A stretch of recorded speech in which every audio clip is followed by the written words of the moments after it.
G'day and welcome to the Vibe Union podcast, chatting with Melbourne musicians, creatives and keeping an eye on the scene. I'm your host for today, Wrath. Please like, comment, subscribe and share, do all that good stuff. And also, new thing that we want to start doing is call out to Melbourne creatives. If you are a creative, a musician, an artist, a painter, what have you, a dancer, a poet, bloody send us a message, send us an email, vibeunioncollective@gmail.com. On the top, of course, we always like to acknowledge the traditional custodians of the land, the Wurundjeri people of the Kulin Nation. We'd like to pay our respects to elders past, present, and emerging. Let's make all actions, be they large or trivial, with all people and the environment that we live as part of in mind. Today on the Vibe Union podcast, we are joined by your boy, everyone's boy, Alaska. The people's boy. The people. The boy of the people. Yeah. Mate, dude, how are you? I'm doing great, and that was a very impressive intro. Oh, thank you very much. I said I was going to fuck it up at the start. Oh, by the way, you can swear in this podcast. I said I was going to fuck it up, and then I nailed it, so I'm very proud of myself. All right.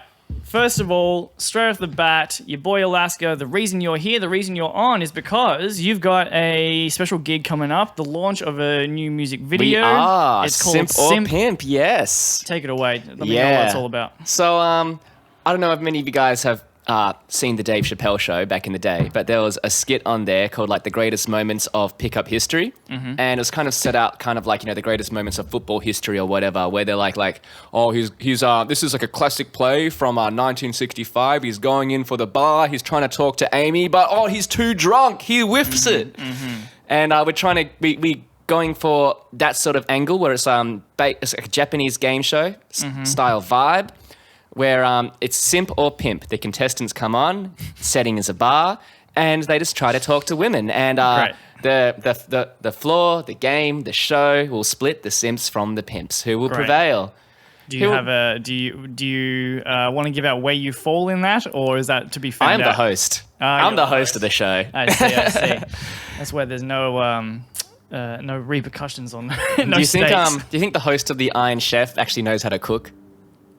That's actually a great point. Yeah, you don't necessarily need an expert. You need someone who's entertaining first and foremost. Yeah, because I'm kind of half torn. Like, do you think he goes home and like gets McDonald's on the way home? But he'd probably just eat all the leftovers from like the cast on that show. I imagine the best fed cast. With many, I don't know, maybe it's different compared to an actual restaurant, but you know, a lot of chefs will work and will be making food for 10. Let's say 16 hours a day sometimes. Yeah, I know. And then they go home, and what are you going to eat? Well, you're not going to cook an amazing meal again. You're going to make, I got fucking fish fingers in the fridge, and Lord knows I'm going to smother those in barbecue sauce just to get through. Yeah. Or pick up McDonald's on the way home. So maybe it's a similar situation.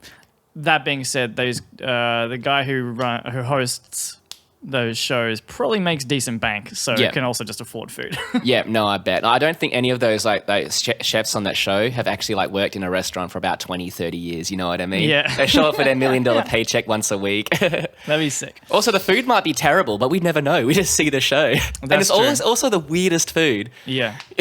At the top of this, did we say MasterChef or did we say Iron Chef? Talking Iron Chef, Japanese. Iron Chef. Yeah. Easily a superior show. Oh yeah, no, MasterChef can go to hell. I used to watch it a lot with my mum. I enjoyed that as a nice little bonding experience for me and my mum. It's good mum TV. Yeah, it is primetime mum TV. It became a real problem though when it was like MasterChef every single day of the week, and you had like MasterChef on Mondays, and you had Celebrity MasterChef, and then you had Junior MasterChef, and what else and what have you. I feel Australia needs to take a leaf out of England's book when it comes to those kind of shows. Oh, they got some great shows in England. Is it something to do with because advertising is much stricter in the UK, and so all those game shows and all those kind of things, it's really more about the entertainment. While in Australia, it's clearly they're selling products. That's what it's designed to do. I think you're onto something. Because that's the reason why Australian reality TV show is always so like sanitized and like in England they don't give a fuck. They'll do the most degenerate, random ass topics. Like some of my favorite shows is they have this show where they have like clean freaks, and then they have to swap houses with a hoarder for like a week. Brilliant, amazing. You know, who thinks of this? That's great television. That's, that's the same with going on YouTube and stuff like that. You need to make money. That's clear. But if you're if everything is at the whim of the people who are advertising on Yeah. your product, then it's really hard to stay anything but sanitary and squeaky clean, which Yeah. it makes terrible television. So Yeah. shout out to UK television. Simp, May 7th at Red Betty's in Brunswick on Sydney Road. It's a video launch. It's featuring Ivory Archer, Dilly Dave, username unknown, Sydney Miller, Toomey the Bee. I should have asked you before the podcast. I'm pretty sure Jim Horde is out of town, unfortunately. He's for out. Oh, our man's an interstate artist. Can we give Hell a big yeah, shout yeah. out to Jim Horde, Jim the interstate artist? Jim Horde was on last week. He actually recorded 2 days ago. This will be releasing just before yours. But yeah, shout out to Jim Horde. He was on here last time. Unfortunately, won't be there, but he'll be around at other gigs. There'll You be won't miss him. Plenty more, plenty more gigs coming up. Jim Horde's an amazing performer. You will catch him at some point. And to round off the night is Monk Inferno as well. And yourself. Huge. Oh, myself. I Yeah. didn't write myself down. I knew I was at the gig, but yeah, and I'm also performing. Catch me there. That'll be a fun time. It's a big one. Big lineup. It's a big lineup. There's Yeah. a lot of people. Red Betty's a great venue. I haven't been there in ages. I saw poetry there, so I'm intrigued to see yeah, what it's like Yeah. for a hip hop show. Yeah, Michael, shout out, holds down a great venue out there. So I've only known you for a few months. I want to say maybe 3, maybe 4. You kind of showed up to Talking Blue one day, I believe, through our photographer hit you up, Saskia. Yep. You've recently moved here from Perth. Yep. Same as Jim Horde, in fact, which is funny enough. And what did I write before? Can't remember. I wrote it here somewhere. It doesn't matter. I wanted to ask Perth you. boys got to stick together. We Perth better boys make it gotta happen. stick together. Well, I don't know if the population's what the population's like in Perth. Main question is, growing up in Perth, creative from a young age. Was your family creative? Because now you're making music. That's Yeah. what you're kind of primarily doing at the moment. Yep. Where did that come from, first of all? Well, I was always making music. My family owned a piano, so of course I was forced to do piano lessons. Mm-hmm. That's just what happens if your family How many owns a years of piano. that was it? Oh, like 13. Do you remember any of it? Huh? Remember any of it? Like, yeah, but like, I was doing like, like the classical theory books Yeah, they yeah, make yeah. you do. So it was like I couldn't even play you anything fun. It Yeah. was just like, oh yeah, Beethoven's Etude number 3 in D minor. Yeah. That banger. I was right there with you. I think I did 7 years and I don't remember a damn thing about it. Yeah. About like, it wasn't until like, I think I was like 14 or 15 and I was like, Mom, Dad, I don't want to play piano. And they're like, okay. I was like, wait a second, I could have just said this Oh my the God. entire time. I had the same thing with soccer. Another thing I did for like 7 years. Yeah. Wanted to quit the entire time. And then when I finally said, I'm done with soccer, they said, oh, we were actually pretty surprised that you stuck out for so long. What? Are you This is an talking option? about? Why did you keep taking me there? I wanted to quit the entire time. Yeah. It's just because I was full of endorphins, so I looked like I was having a good time, but I was not having a good time. Anyway. Soccer sucks. I mean, Yeah. pick a sport. Hey, I enjoy soccer, but I am far too. Enjoy scoring 0 goals per season. I think I scored 2 goals in my entire 7 years. One was off the back of my head by accident, and the other one pretty good actually. I kind of kicked it over my shoulder, so I was like That's pretty facing good. away from the goal. But again, a complete fluke. I walked away more confused. How many goals do you than- miss? I didn't shoot many either, so I guess I had a pretty good Yeah. percentage rate. Yeah. And the goals you did get sound actually very impressive. So But I didn't understand what had happened. So I didn't walk away like in a celebratory manner. I was like, what is going on? All right, so you went from piano. What happened after you quit piano, though? I was actually more interested in composition because I would write songs and Yeah, cool. and some of the earliest memories I had was actually like, writing music, but I didn't know how to actually write the music on the notes and the Yeah. notation. So I was just writing down the letters like A, B, E, whatever. And I honestly wish that I still had that because I want to find out, was it actually good? Yeah. Yeah, because maybe it was the next big thing. Who knows? Yeah.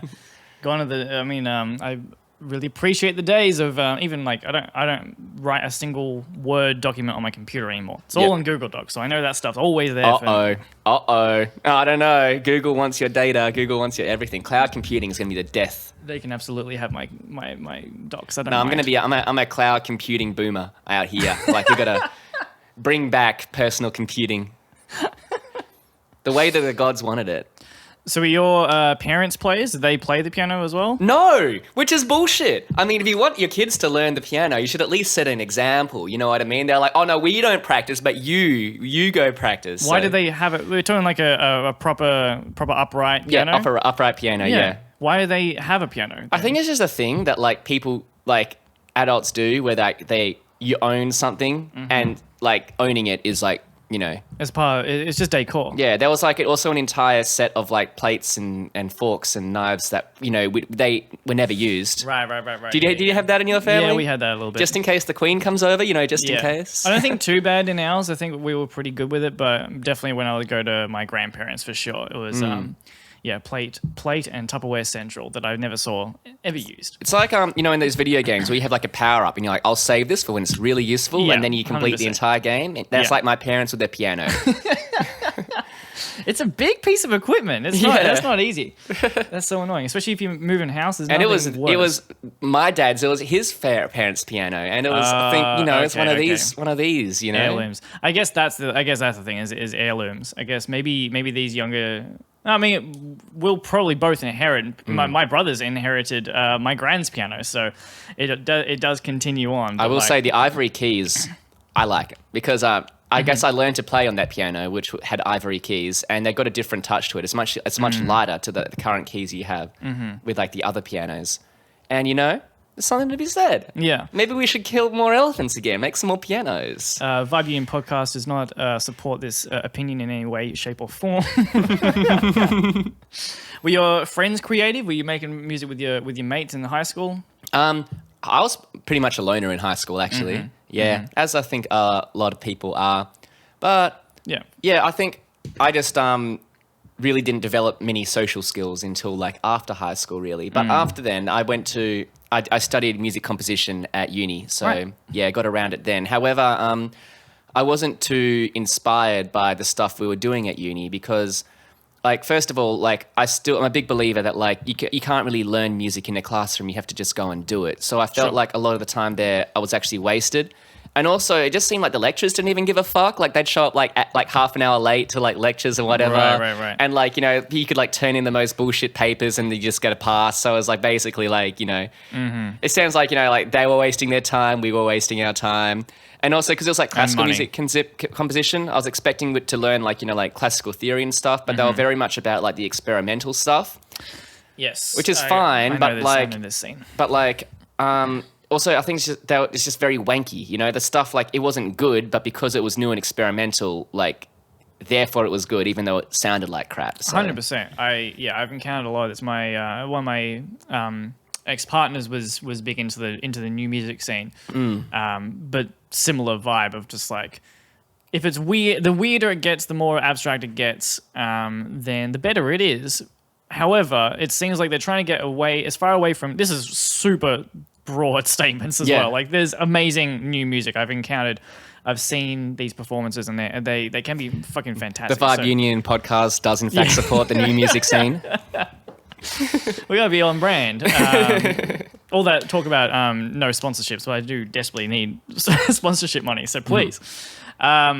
But funnily enough, it seemed like they were trying to get as far away from traditional classical music as possible, because that's like the ultimate kind of wank fest. Everyone everyone is quiet during the intervals, and then you clap at the end. They go off stage, then they come back on stage, Yeah. then you clap again. They go off stage, come back on stage, clap again, and it's all Yeah. absurd. They still did all that in the new music scene a lot, from what I saw. That's hilarious. It doesn't happen all the time. It doesn't happen all the time, but there's definitely places where they're playing in, you know, churches and stuff like that. The same kind of places you'd be seeing classical music in. And then they do the same rituals of classical music. So I found that whole, I mean, maybe it's kind of ironic. Maybe that's kind of the thing. Maybe they're kind of in on that. Maybe No, they're they're not in on it. That's pre-ironic. They don't get it. We get it. They don't get it. There was some who got it. There was some. I met some incredible musicians in that scene. But it is a fascinating world. I've got a really good idea for a new music piece. Excellent. So I want to go to a live performance of John Cage's 4 minutes 33. Then halfway through, I want to answer my phone and be like, "Oh hey, no, not much. Just had a performance of John Cage's 4 minutes 33. Good. Oh no, not really. It's actually kind of bullshit." And just talk through the entire thing.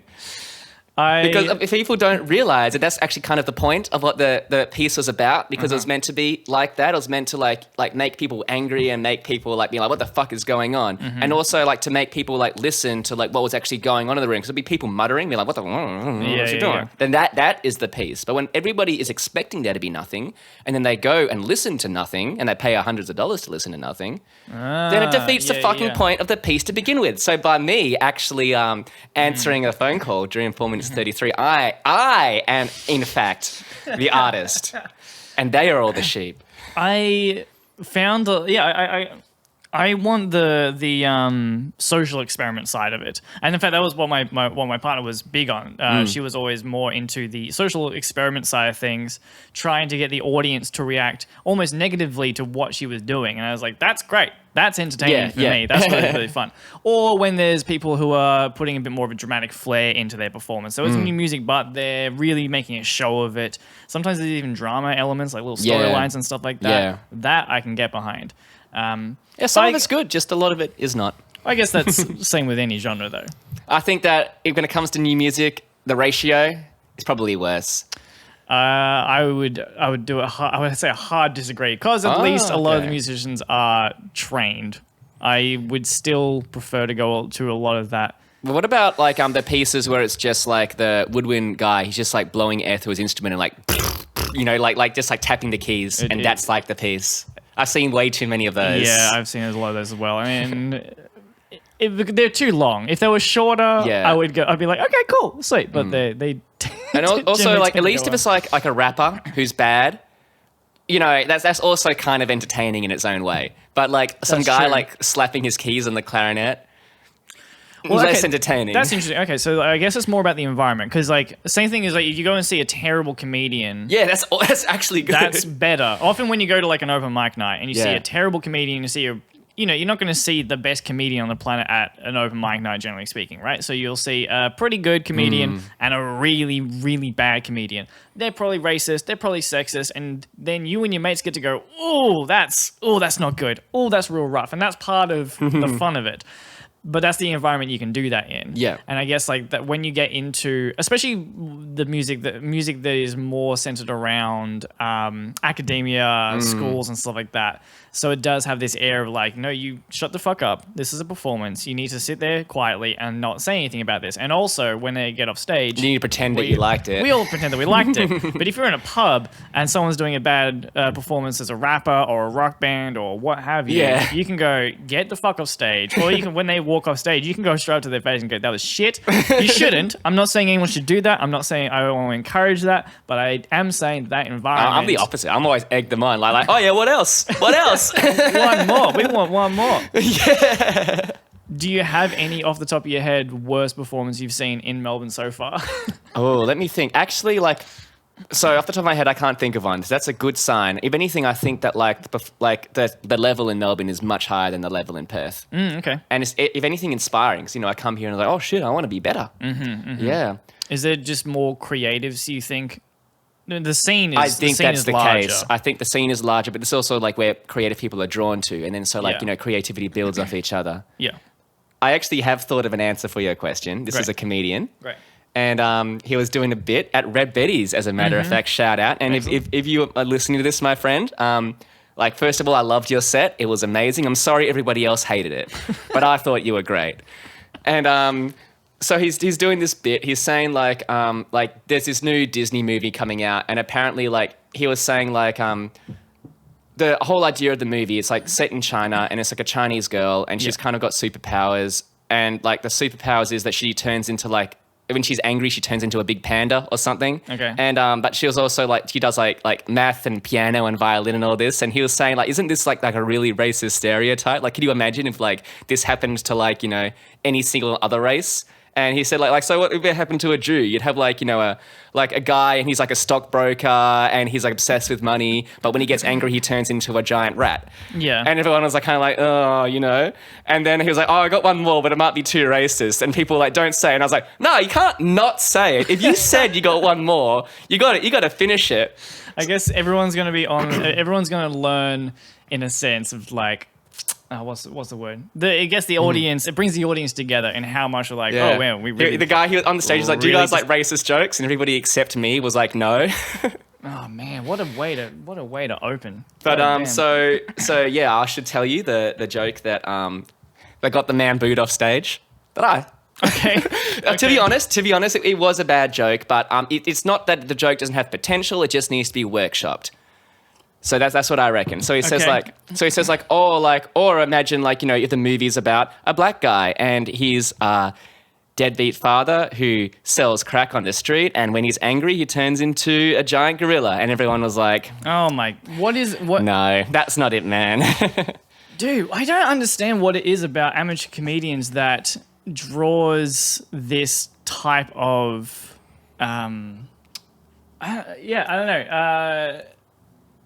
I'm fascinated by, in this day and age, for people to get on stage and come up with material like that. Yeah. And there's a lot of sexist material as well, a lot of homophobic material. I'm just like, how are you not reading the room at least? Yeah, I don't know. I think that it's just like, anytime you do something new as an open mic night, it might have been the guy's first set there. I bet he learned that one quick. Yeah. But I Don't do it on Brunswick Street. no. But I was thinking the problem with that joke is that first of all, it's been done that's like an old stereotype. It's not even true anymore. And if you want to make something funny, it can't just be rude, it has to have some sort of humor to it. So rather than just using the most negative stereotypes of black people, which have been overdone, and it's not a funny joke. Instead, use something that's random and absurd that you don't think about. So instead of his job is he's a substitute teacher that sits in his chair backwards and lets you call him by his first name. That's a positive black people stereotype. Okay, yeah. And I don't know, what's his superpower? We've got to think about this. This is why it needs to be workshopped. But Okay. I didn't get a chance to talk to this comedian. I think he just went home. Yeah. But yeah. I appreciate seeing people bomb get this kind of shit challenged, and I do see them back again. I find that oh my goodness, what is the word? No, can't think of the word. Doesn't matter. Just the heart to come back, the heart to bomb, and it's probably it's obviously the thing that stops people dead in their tracks first as being a comedian, and the thing I'm most attracted to is I always think I need to do it one day. I need to be a terrible comedian. I'll probably use very, very different material, but I still want to bomb real bad, get my timing wrong, all that, and feel that pit in your stomach as you walk off stage. Yeah. And no, I'm going to do that one more time. That was sick. I tried to do a stand-up set once. Yeah. It didn't go as well as I expected in my head. Mm-hmm. So my opening bit was okay, guys, so you want to hear a joke? A horse walks into a bar, and then nobody laughed. And I was like, oh, I see, but you guys don't think that's funny, but if a horse actually walked into a bar, you'd think that's pretty funny, right? Once again, nothing. And then I got my friends to dress up as a pantomime horse, and they walked in on stage. That's funny. Okay. Nobody laughed. They didn't get it. And I was like, well, that just ruined that was the entire bit, A horse walks into a bar and nobody laughs. Oh, well. That's a damn shame. Fucking hell. I Can't please some people. I admire the commitment to the bit. That's That's a good great. bit. For a 30-second bit. I really love. I think absurdist comedy is more my style. Anyway, basically a terrible dad joke, but leaning as hard as you can into it is delightful. Like Tim and Eric, I love that sort of stuff. Steve Brule. Yeah. Huge fan of all that absurd shit. Now, I've seen you perform on stage a couple of times, and you are basically a whirlwind of energy, chaos at times. That's good. And I want to ask you, but at the same time, I've also seen you do poetry at our poetry night, Talking Blue, and you get quite political when you're doing the poetry. And there's also a fair bit of politics in your music. Yeah. But it seems that you have quite an affirmation with high energy, explosivity, and kind of like maybe even talking to Jim Horde last time, we talked a lot about like punk music and stuff like that. Yeah. And so I wanted to see, are you more leaning towards... Maybe there's a nice middle ground, but do you prefer to, first of all, create a vibe and an energy for the audience, or is your political messaging or whatever you're trying to say more important? Which one comes first? No, the vibe and the energy is definitely more important. And the way like I sort of like have my music is like the vibe and the energy I think is the most important thing. But then the political message is there for people who want to read into it and have like a deeper sort of look into the music. But it's still like, something you can play at parties and whatnot, you know? I think that's the most important. Because like if you're just preaching, no one's going to listen to that anyway. Yeah. And I always want to stay away from like, if I got something to say, I don't want to say it in a preachy way. I just want to kind of make an observation. Yeah. Yeah. It's I think I mean I've always put politics in my lyrics, but I've always maybe luckily been a bit too wordy even for myself. Looking back at some of my old stuff, I don't know what I was talking about. But like, so maybe that kind of helps. But it is a fine line between saying something and just smashing people over the head with your with your worldview. Find it very difficult to not be cheesy with that. Are you a big then? I'm just linking this back to Jim Horde last week because I really enjoy the two of you on stage and seeing those two energies play off one another.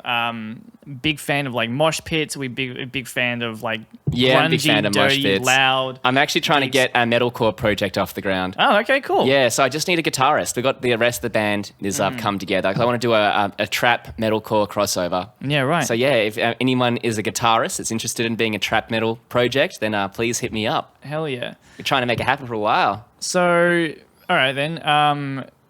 You're already. I mean, I can hear it. I've heard it in your music, and now clearly, if you're starting a metalcore band, then you've obviously got this rock and metal and other kind of vibe and inspiration. Did that come first? It did actually. I was always a big fan of like post-hardcore. Yeah, that's what I was really into, and it wasn't until like around 2012 when I heard Camp by Childish Gambino is I think what really got me into hip hop, where I was like, yeah, this is something that I actually want to do, and that's when I started producing beats and yeah.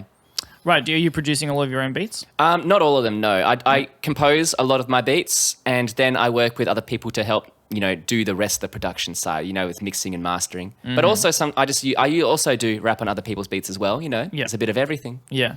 It's a way to push yourself outside of the box. I find it very difficult to evolve constantly only rapping on my own beats. Yeah. All the rock music sample beats though, those ones are mine. That's like unique your boy Alaska flair there. You playing on them or are you sampling all the rock stuff? Sampling. So like in Simp we're sampling I Write Sins Not Tragedies by Panic at the Disco. And in Take It Easy, which you may have heard, that's The Less I Know The Better by Tame Impala. Yeah. So yeah, I really love using samples in my music. And it's a pro tip for anyone out there. If you want to avoid the algorithm, just slow it down by 10%. And the algorithm doesn't know.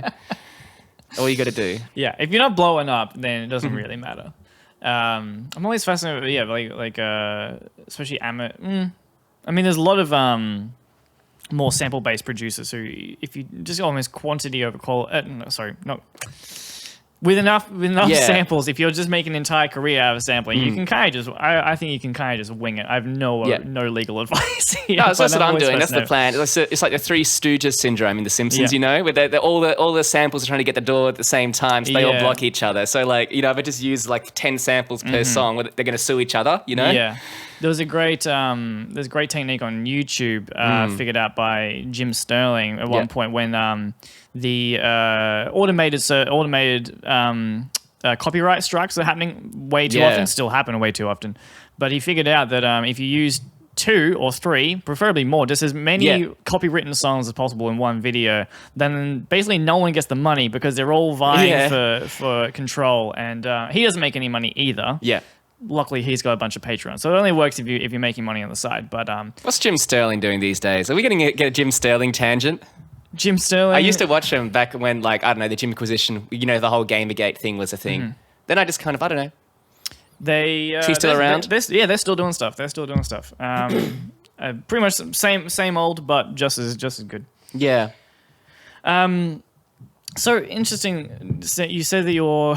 Let's delve into this. You said you're quite a loner in high school. Yeah. And now but now seeing you out and about, and also especially as a performer. Yeah. I'm fascinated by that kind of dichotomy of being a loner, of learning your social skills later on in life, and then also having this natural energy and charisma on stage. Was that a very much a natural thing that you kind of took to? Did you always have a dramatic flair, or did you have to actually kind of learn that and get over a bunch of nerves first? I did have to learn that and get over a bunch of nerves first. But also, I think that everyone does have to do that at some point in their life. And I think it's just like I just grew up slower than everyone else. Like I was always the smaller kid, you know what?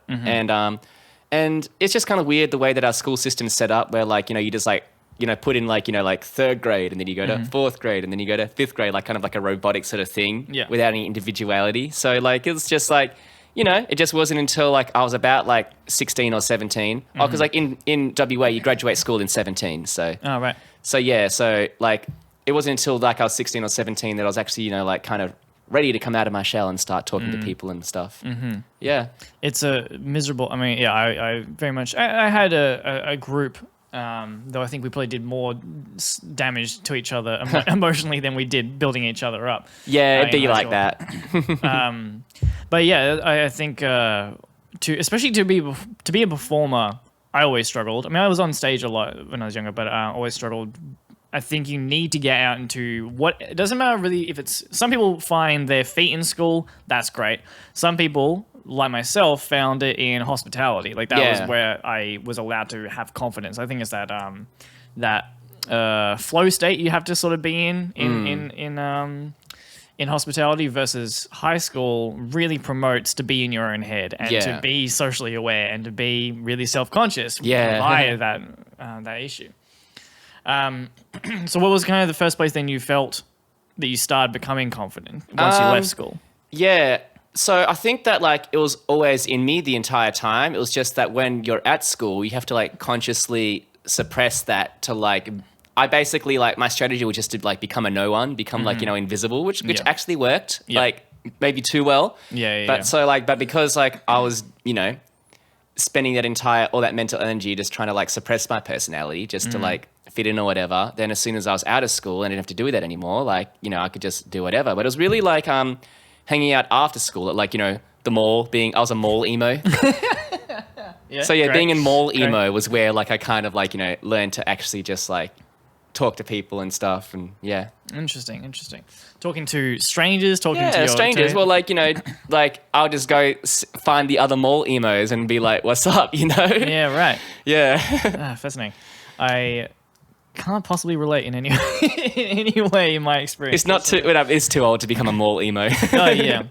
Don't become a mall emo in your 20s. So you grew up in the city? I grew up in Joondalup, which is like a small city a bit north of Perth. But yeah. Yeah. And then when I went to uni, I moved to the big city. Mm-hmm. Yeah. Cool. So I've got. I mean, this is a very loose question, but Jim Horde has pushed me in this direction. You've also pushed me in this direction to ask this kind of question. Because I know you've had a bit of a different lifestyle previously to coming to Melbourne. Yeah. And I wanted to see kind of like what profession, first of all, have you got now? Not profession. What job? What were you doing to pay the bills now? What are you doing to pay the bills in Perth? Yeah. And how has that influenced your creativity and your trajectory at the moment as a musician? So I was Perth's most effective weed dealer. Great. We didn't have the best weed, but like it was available, and we made the most money off it. We were the McDonald's of weed. Explain that. You could get like the weed was cheap, and the weed, you know, it was reliable. You could we ran it. It's called Uber Weeds to begin with, but we ended up changing that to Perth Trees because you got to change your name to like keep under the radar, right? Yeah, right. And the idea was that like you'd send a message to us in the morning, be like, I want this delivered at this, I want this delivered today, and then in the evenings we'd send out drivers and. You'd leave your money in the mailbox, and they'd come and swap the money for the weed, and that's what we did every day. And yeah, it was making like about $1,000 a day. Like by the end of it, especially during COVID, made a lot of money. But I appreciate the confidence and freedom to talk about this on a podcast. Yeah. Oh, I talked about it to anyone who would ask back in the day. I didn't give a fuck. Huge. Yeah, but the problem with like, I was very passionate about it, which is probably why it became so successful. And, you know, we had like 8 employees and stuff. Like there was like 3 drivers every night doing it. And we'd have someone else who would like be paid to like actually take the orders and like, you know, pack them up. It's a real logistics operation. Yeah. Yeah. But it's like to deal with that in that industry, it's like run by gangsters. And like once you get to the level where I was at, where you're like, doing transactions of like, like $20,000-$30,000 at a time to buy the stuff, and like, then transporting $20,000-$30,000 of weed in your car. Do you know how much that is? I have no idea. It's like a gym bag size full of weed. Yep. Okay. It's like 10 pounds. Mm-hmm. Yeah, 5 kilos of weed. Amazing. Yeah, so that's what I was buying in bulk at the end of it. Yeah. Yeah, and so then like, but like also it was the whole scene, because like anybody who's like entrepreneurial would be doing it themselves. They wouldn't work for you, and anybody who was reliable would just get a normal job. They wouldn't work for a drug dealer. So the only people we'd end up getting ended up being like some of them, like obviously like some of them were very good friends and good people, but then about half of them were just absolute like just drop kicks and idiots, and like there was just always drama, like non-stop drama, and then they'd be like fucking each other, and then like like breaking up from each other, and that would somehow become my problem. And that was like doing a drain on me for like something that was like so insignificant. But also like it was just the threat of like getting rolled by like anyone on the higher up side of things, the gangster side of things. And it got to like near the end of it, someone robbed one of my drivers, and we had to do something like to him to get a message across. And after that, like I just like had a realization. I was like, I don't want to do this anymore. This is not the life I want to live. Like I just wanted to sell weed. That's all I wanted to do. But now I'm caught up in all this other bullshit. God damn. Like, yeah, the idea was that like I started in like 2016, and then like got like professional in it about 2018. And the idea was that we're going to build the business and get like a customer base and like brand recognition, so that as soon as it became legal in WA, we'd be the guys. But then COVID happened, and it just got thrown off the table, right? Like, politicians stopped talking it. The timeline, it just got cancelled, and no, they're not even bringing it back anymore. So, So yeah, like it was 2020 when I quit, and it was like middle of COVID, and cops were pulling people over randomly just for minding their own business. And I was dealing with like, some like gangster drama, and like also the personal drama of the people. And so I just like basically took the money and decided I was done. And so then after that, I tried to start a food truck business. So I spent like $20,000 buying a food truck. And and I was doing it like I was going to do it with like my roommate at the time. He was like an ex-chef. But he was also a drug addict, because like that's the only people who would live at my house, at the trap house, were also drug addicts. So he like on the first day he gets high on drugs and doesn't show up to work. And so I was like, bro, you're fired. Like get out of here. And he chucks a hissy fit. He stole a bunch of my stuff and whatever. Like it's little shit, just little drug addict bullshit. So but then I had the food truck, and I was doing that for like a month. And I realized actually I don't like running a food truck. It's not very much fun. It's a lot of work, and I don't enjoy this. What were you serving? Burgers. Burgers, cool. They were good burgers actually. Pretty good. I just didn't like the hours it took to set up and the hours cleaning. That was disgusting. Did you have experience cooking prior to that, or? I'm good at cooking, but never never for profit. Commercial is a whole other thing. Yeah. That's time management and space management skill set as well. Yeah. So this is fascinating to me. So I ended up I was stuck with that for like 6 months, the food truck. And in the meantime, I just spent all my money that I made from drug dealing. Like I spent most of it, about half of it, just like I don't know, on Uber Eats. And I didn't have a job for another 3 months because I was trying to get the food truck business off the ground. I was also lazy, and I didn't want to get another job. And so by the end of the year, end of 2020, start of 2021, I had to go get normal jobs again. So I like did some bullshit factory jobs. I was like working at a lobster factory. I was working at like a wooden pallet factory for about a month, but I was terrible at it all. Then I got a job at the government, and yeah, it was a pretty shit job. It's a bit of a joke, actually. We just like, this is for the COVID vaccines. And because, so we got hired in March, and then ScoMo forgot to order the vaccines. So we just sat around in an office until June. So that was awesome. Time. Yeah, getting paid the whole time. That was the best. It was awesome. The problem was when we had to start, like, I did that all in Perth until October. And then when I came to Melbourne, I just transferred the job over. But by then, the vaccine line was actually just like busy as fuck. And also, it's the people just like the management sucked at the government, believe it or not. Yeah. I believe it. So then I was doing that until like March, until I just Yeah. like, decided my life is worth more than this. Yeah. So I quit that, and now I deliver groceries on a bike, and I'm back to delivering. Huge. I like delivering. I'm good at it. Like, yeah, okay, you like the actual act of just driving around and all that. Yeah, I like following the arrow on Google Maps. It brings me joy. That is a fascinating timeline. Interesting though, like listening to the weed business, that you're talking about that is a invaluable set of skills that you have learned. Yeah. Especially the people management side of things. Yeah, human resources and payroll. I did all of that, and accounting. Legal. I did legal. Yeah. Yeah, had to worry about that. Okay. A lot more questions about the legal side of things, but more. Okay, you said you didn't enjoy the people and the gangster side, obviously, Yeah. but the people management side of things, if Yep. you were working with, say, if your music takes off, because I was also watching you put this event together coming up at Red Betty's May 7th. And that's another that's the side of things that I never expected myself to get into doing the event. I like running events. I forgot about the people management side of those things, but it is 90% people management skills. That's is. what you have to figure out. But the people in Melbourne are way more professional than the people in Perth. Like people in Perth was like trying to chase a dog without a tail. You know what I mean? We're talking musicians or Musicians, yeah, well, everyone, but like musicians, like trying to organize shows in Perth. There'll be people who like drop out and drop in and a bunch of mess. Yeah. But here in Melbourne, like I just asked people to do a show and they're like yes, and that was I think there's a good crew. Here. Around. I mean, all the artists are pretty much Vibe Union associated. Been a big point of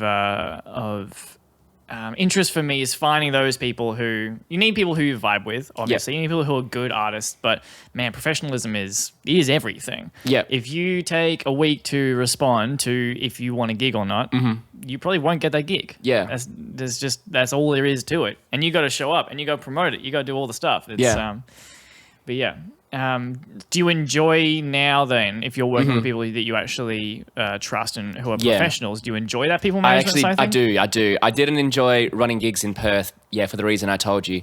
But this is the first gig I've organised here in Melbourne, and so far it's been a pleasure. It's been great. Yeah, hell yeah. Yeah. Also another thing in Perth is like this is why like I wanted to get like all you guys on the bill, because like back in Perth I used to organise like a monthly hip hop show, and I put on a bunch of MCs around the city, and then like I just hear nothing back for them after I put them on. Literally I was never booked for a show until I came to Melbourne. Yeah. Right. Right. Every show I did I had to book myself because I just. Yeah.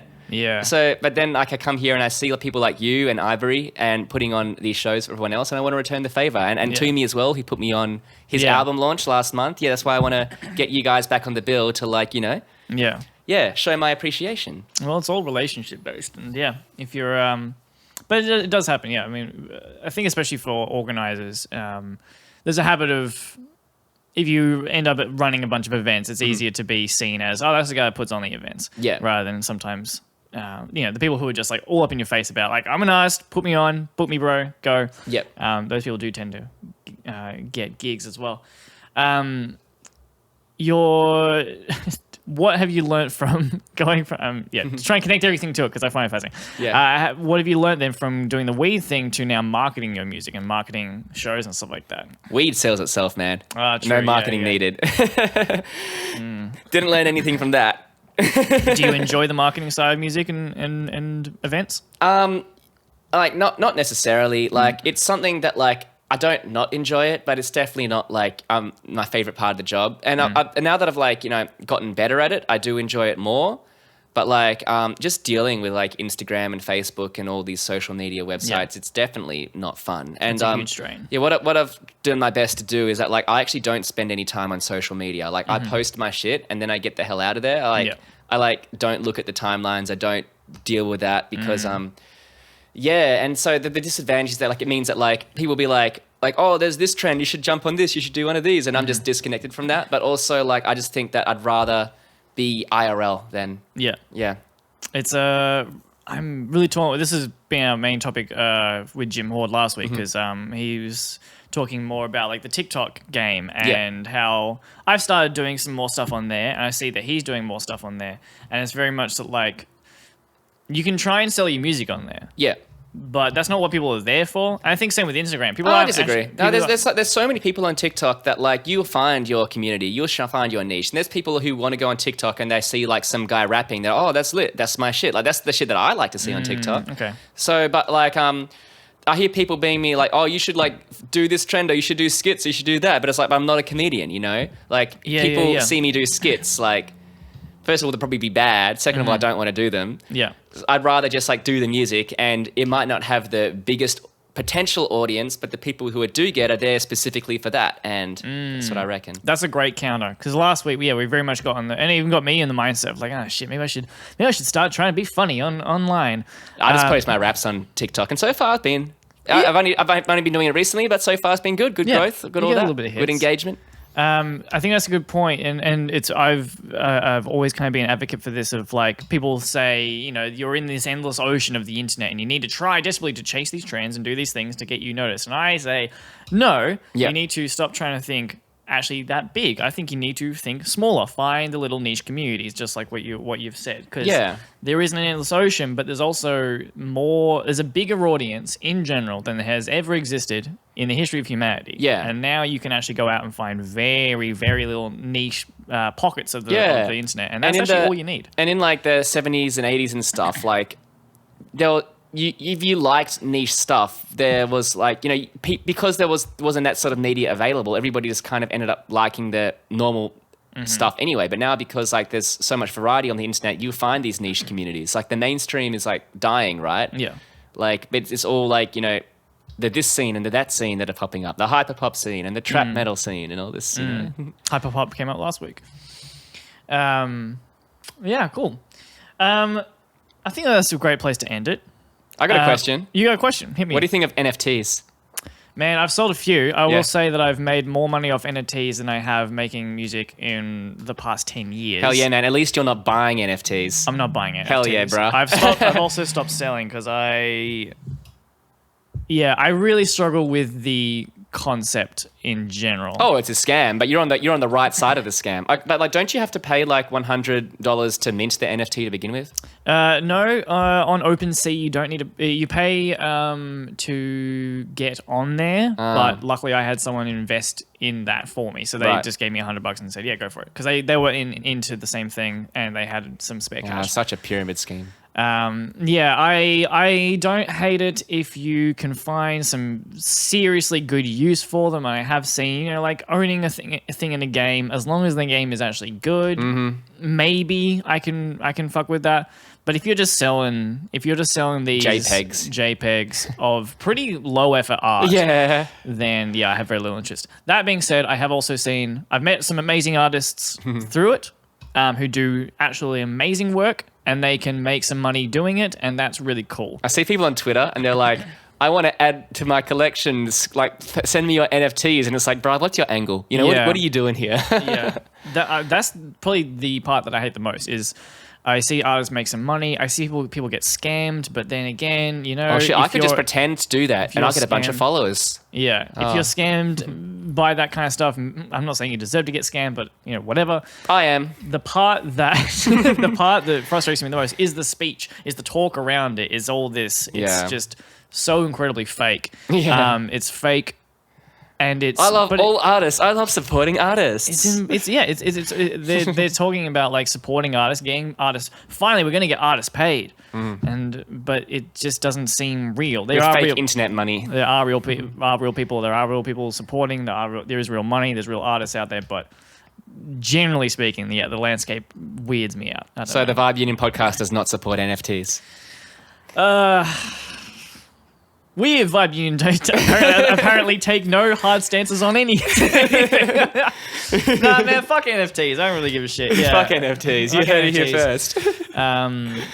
Not necessarily the technology, but the current landscape. Fuck the current landscape of NFTs. That's what I will say. Yeah, the whole Web 3.0 bullshit right now, it's not happening by the looks of it. Yeah. Like, it's not to say that it couldn't happen in the future, but with the technology that's available right now, it's just not happening. Yeah. But, you got to get those early adopters to build that kind of thing for the future. You do, but it's not going to be Bitcoin, whatever it is. Like people who are putting their life savings into Bitcoin, it's like, this ain't it, fam. I feel like the boat has sailed on that one. Yeah. If you did it 10 years ago, then fucking sweet, you made bank. But Yeah. at this point, I don't know.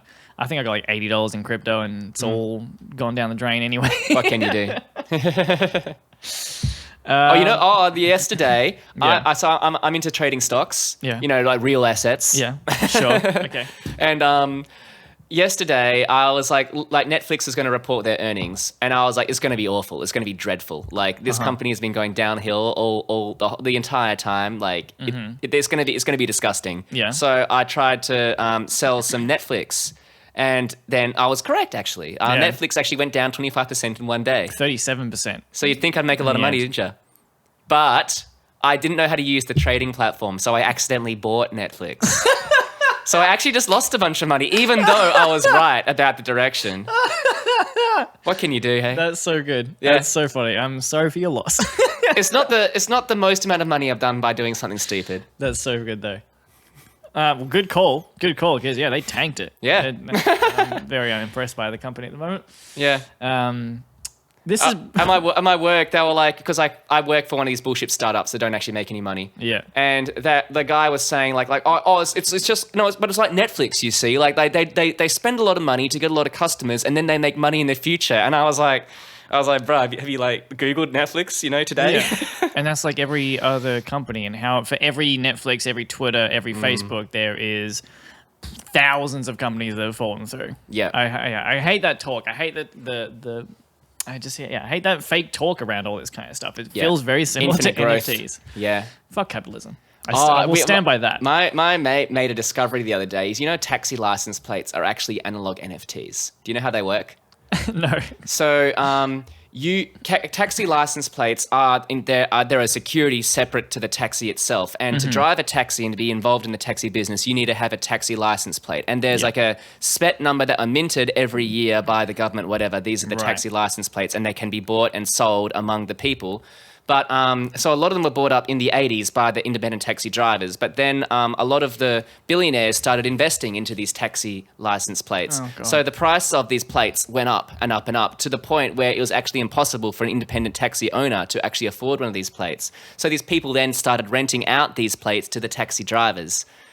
And if anything, taxi license plates, they've gone down the toilet now, but in the for the 80s, 90s, were actually the best asset to hold in Australia.